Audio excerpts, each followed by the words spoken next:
हिरण्यकशिपु तप करने के लिए जब वन में जाता है, अपने बांधवों से कहता है, मेरे बांधवों तुम शक्ति अर्जित करो, शक्ति अर्जित करो और विष्णु का मूल धर्म है उसमें व्यवधान उत्पन्न करो। अब जब व्यवधान के लिए कहा तो जितने भी राक्षस थे सब गए यज्ञ में, कोई रक्त डाल देता, कोई हड्डियां डाल के से व्यवधान उत्पन्न करने लग गए। हिरण्यकशिपु जब तप करने के लिए गया, वहां पर एक तोता आया और बोला नारायण नारायण। हिरण्यकशिपु ने विचार किया नारायण को मारने के लिए तप कर रहा हूं और ये तोता बोल रहा है नारायण नारायण, आज शायद मरोद अच्छा नहीं। वापस घर आया, द्वार में, घर का जो द्वार है, महल का जो द्वार है, उस द्वार में इसकी पत्नी कयाधु खड़ी है। बहनों, कभी भी बिना काम से द्वार में खड़े नहीं रहना, दरवाजे में बिना काम से खड़ा नहीं रहना। कयाधु द्वार में खड़ी है, पति को आता देखकर पति से पूछती है, स्वामी आप तप करने के लिए गए थे, बिना तप किए क्यों लौट आए? और जब बिना तप किए पति लौट आए, पूछा कि आप क्यों बिना तप किए लौट आए? तब ये हिरण्यकशिपु गुस्सा लग रहा था, धक्का दिया और जमीन पर गिरा दिया और कह दिया चल अलग हट जा मेरे रास्ते से। आदमी को कोई बाहर गुस्सा लगता है तो गुस्सा कहां आके उतरता है? घर में, जहां कोई प्रतिकार नहीं हो। हालांकि ये पुरानी बात है, आजकल तो अलग सिस्टम है। आजकल अगर गुस्सा कर दो तो ये थी भी। बोलिए सदगुरु महाराज की जय। जब हिरण्यकशिपु अपनी पत्नी को धक्का देकर अंदर गया, हिरण्यकशिपु की पत्नी कयाधु जमीन पर गिरे गिरे प्रण करती है, स्वामी अगर आपके पेट की बात मैंने आपसे नहीं निकलवाई तो मैं भी अपने पिता की संतान नहीं। जो जो अच्छा लगता था सब बनाया, हिरण्यकशिपु को जो जो अच्छा लगता था सब बनाया। पुरुष तो आप यहां पर पक्के बन जाना, बिना किसी तीज त्योहार के, बिना किसी पर्व के, आपको जो पसंद है अगर सब बन जाए तो आप समझ जाना तत्काल प्रभाव से कोई ना कोई फरमाइश जारी होने वाली है। पक्के बन जाना, जो जो अच्छा लगता था सब बनाया, परोसा। और स्वामी को पंखा जल रही है और पूछ रही है, स्वामी आप तप करने गए थे, बिना तप किए क्यों लौटाए? तो हिरण्यकशिपु कहता है, अरे मैं तप करने गया था तो वहां पर एक तोता आया और बोला नारायण नारायण। कयाधु ने मन में विचार किया, मेरे दुष्ट पति ने जीवन में पहली बार अपने मुख से नारायण का नाम लिया है, तो क्यों ना मैं इनसे 108 बार नारायण नाम लेवा दूं। तब ये थोड़े से और पकोड़े परोसती है, पकोड़े परोस कर पूछती है, स्वामी वो तोता, ये दूसरे तोते आते कोई बोलता नहीं, वो तोता कैसे बोल रहा था? तब हिरण्यकशिपु कहता है वो तोता नारायण नारायण बोल रहा था। फिर पूछा, स्वामी तोता कैसे बोल रहा था? अरे वो तोता नारायण नारायण बोल रहा था। इस प्रकार भोजन करते करते 54 बार अपने पति से नारायण नाम लेवा लिया। जब शयन कक्ष में गए हैं, पति लेटे हुए हैं, हिरण्यकशिपु लेटे हैं, कयाधु उनके पग दबा रही है, चरण दबा रही है। और जब पग दबा रही है उस समय भी पूछ रही है, स्वामी बहुत सारे तोते आते हैं, वो तोता कैसे बोल रहा था? तब हिरण्यकशिपु कहता है वो तोता नारायण नारायण बोल रहा था। फिर पूछती है तोता कैसे बोल रहा था? हिरण्यकशिपु कहता है वो तोता नारायण नारायण बोल रहा था। फिर जब कयाधु पूछती है, स्वामी तोता कैसे बोल रहा था?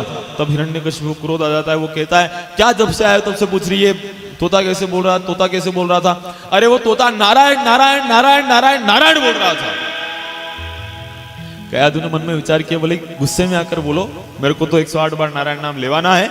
108 बार नारायण नाम लिया, गर्भ में प्रहलाद जी महाराज स्थापित हो जाते हैं। गर्भ में नवदा भक्ति नारद जी इनको पढ़ा देते हैं, श्रवणम कीर्तनम विष्णु स्मरणम अर्चनम वंदनम दास सख्यात्म निवेदनम। 9 प्रकार की भक्ति गर्भ में प्रहलाद जी महाराज को जब पढ़ा दी गई, जब जन्म हुआ, शंडामर्क के यहाँ विद्यार्जन के लिए इनको भेजा गया। बिल्ली के बच्चों की रक्षा करी, जितने भी वहां पर साथ में पढ़ने वाले थे उनको भगवान का चमत्कार बताया और भगवान नाम के संकीर्तन में लगा दिया। कौन सा संकीर्तन करते थे हम?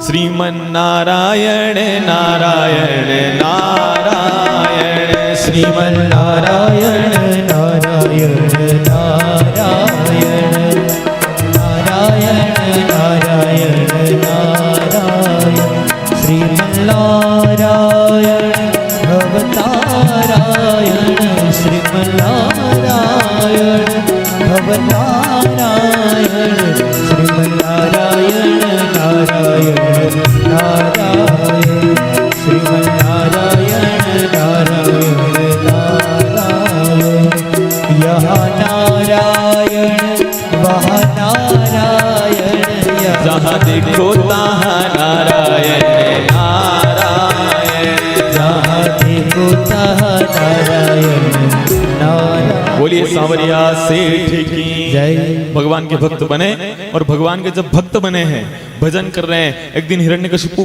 जब अपनी बहन को बुलाकर कहता है, अरे बहना, ये प्रहलाद मुझे बड़ा परेशान करता है, एक काम करो भाई साहब, मैं अग्नि रक्षिता हूं, मैं चिता तैयार करो, मैं प्रहलाद, रुक जाओ भैया, ये नरसिंह भगवान और वो आ रहे हैं क्या, अभी रोक दो उनको, एक मिनट, वाह आवा दो, अरे आन दो राजूदा, आवा दो। और जब अग्नि रक्षिता लेकर बैठे, अग्नि में जलकर राख हो गए, अग्नि में जलकर जब राख हो गए, तब प्रहलाद जी बच जाते हैं।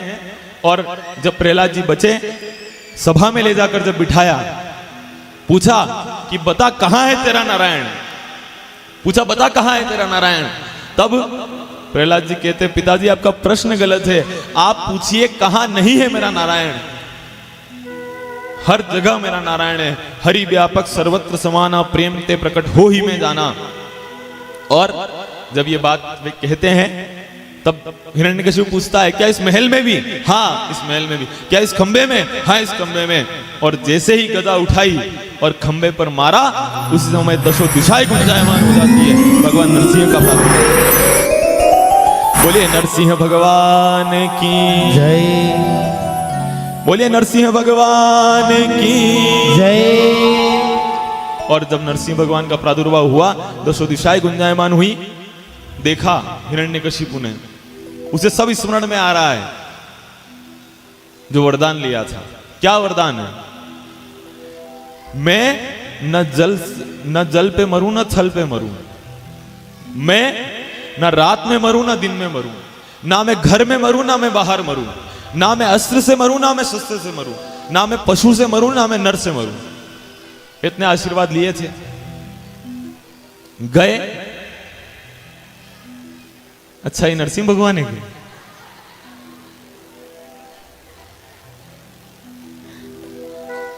ये छवि भी हमारे बीच में आई है, सभी करतल ध्वनि से सम्मान करिएगा। बोले नरसिंह भगवान की जय।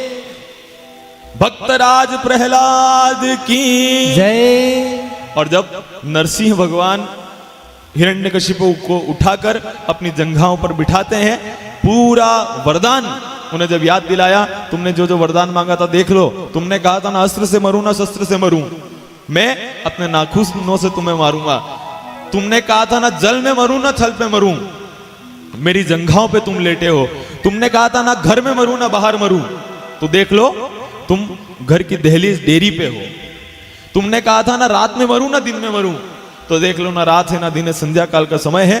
उसी समय प्रहलाद जी के सम्मुख भगवान नरसिंह हिरण्याक्ष का वध कर देते हैं अपने तीक्ष्ण नाखूनों से। जब हिरण्याक्ष के वक्षस्थल को विदीर्ण किया, देवता लोग पुष्पों की वर्षा करते हुए जय जयकार करते हैं। बोले नरसिंह भगवान की जय।